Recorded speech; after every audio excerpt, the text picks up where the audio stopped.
Srimate Ramanujaya Namaha. Srimate Lakshmi Narasimha Parabrahmane Namaha. Namaskaram. Hey, Lakshmi Narasimha Swami, you are the beautiful most Lord. Your beautiful, majestic looks, the glances of compassion is beyond any comparison. You are the best word of words and the meaning of Pranava. You are the God of words. You are the utmost secrets of all. You are the giver of the holy Vaikuntha to your beloved devotees, and you are the Vaikuntha defined. You are the Parama Purusha, Jai Sri Lakshmi Narasimha Swami.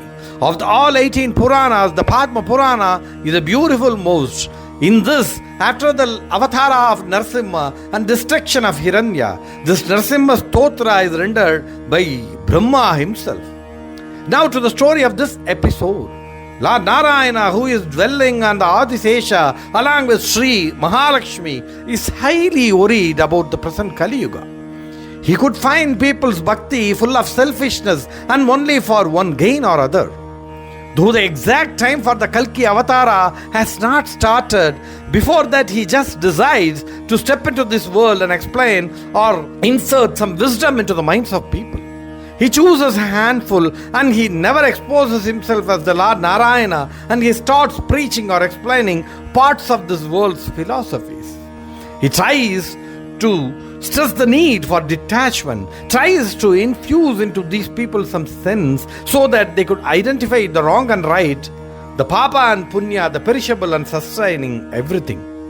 He tries to explain everything in this world is already pre-planned, and we all try to tend to act to the whims and fancies of Lord Narayana's movement. He tries to explain about karma, good, bad, and stresses the need to live for others.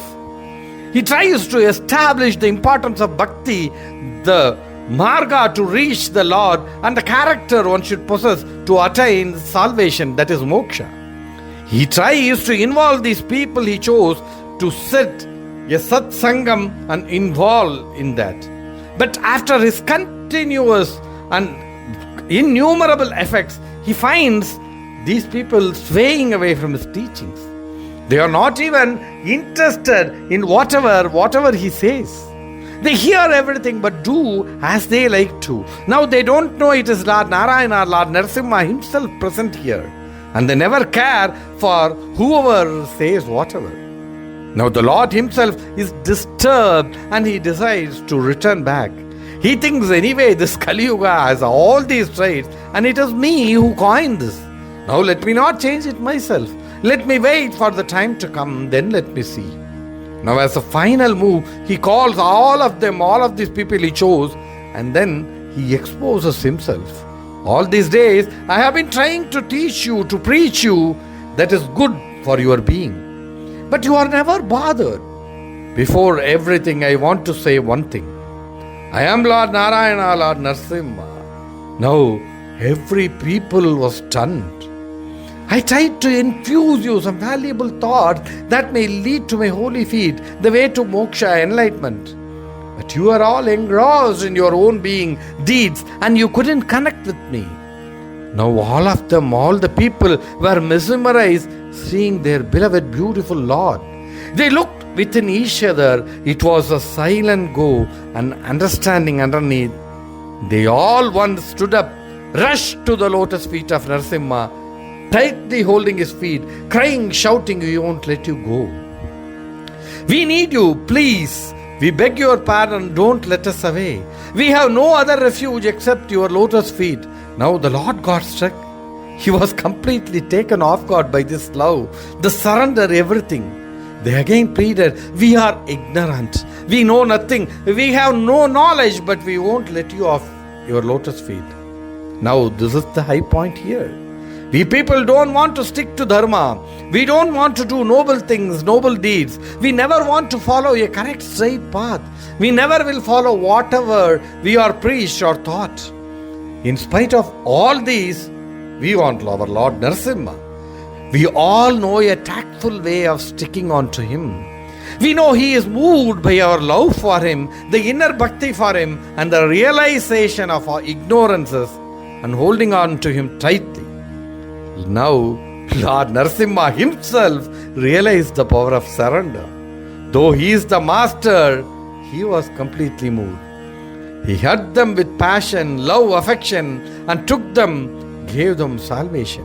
This is the highest special trait of our Lord Narasimha Swami.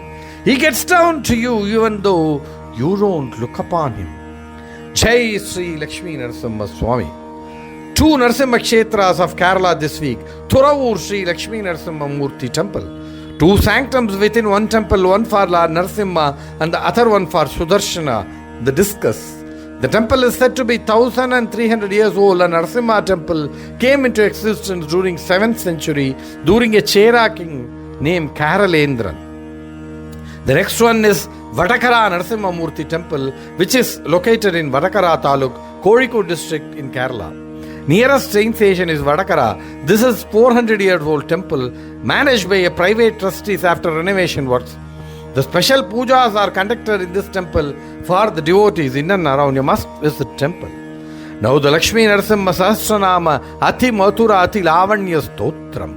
Lavanyaya Lavitraya Namaste Bhaskaraya Cha Lakshanagyaya Lakshyaya Lakshanaya Namo Namaha Lasadvipaya Deeptaya Vishnave Prabhavishnave Drishtimulaya Krishnaya Sri Mahavishnave Namaha.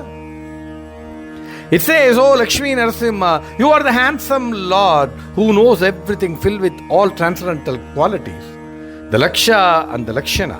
You purify all our sin, and you are the glorious one, all pervading, all powerful. You are my Lord Krishna, and you are my Mahavishnu. Srimate Nihamanta Mahadeshikaya Namaha.